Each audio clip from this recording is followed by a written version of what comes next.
Hi, ako si Sir Arman at sa video na ito pag-uusapan natin yung isa sa basic pero powerful chords sa piano, ang minor chords. Kung beginner ka, perfect ito para sa'yo. Tara, simulan na natin.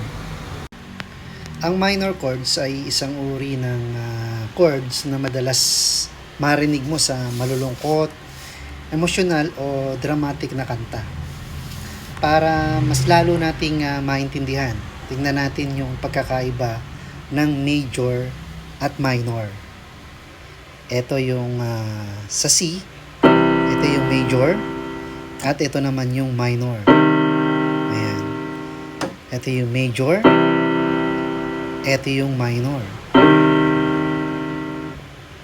Ito yung major, C major, then C minor.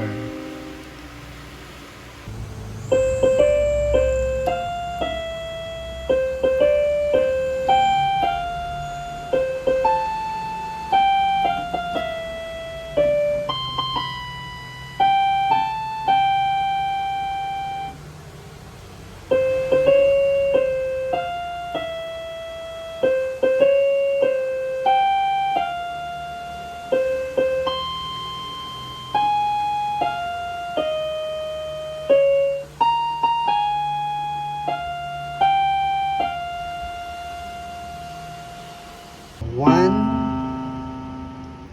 5, 8. Major, 1, 5, 8. 1, 2, 3, 4, 5, 6, 7, 8. So, 1, 5, 8. 1, 5, 8. Ang minor ay 1, 4, 8. Sabihin, ito yung 5. Yan. 1, 2, 3, 4, 5, 6, 7, 8. Okay, 1, 4, 8. Minor, C minor, C major, C minor, C major, 158, C minor, 148.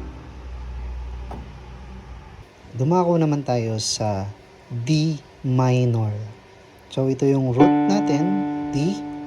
Sa major, 158. So 1, 2, 3, 4, 5, 6, 7, 8. Eh, ang minor natin ay 1, 4, 8. So, bababa lang natin ito. Ito na yung D minor. So, 1, 2, 3, 4, 5, 6, 7, 8. D minor. So, ang E minor natin, ito yung root natin. E, the 1, 2, 3, 4, 5, 6, 7, 8. Ito yung minor na E minor, C minor, D minor, E minor.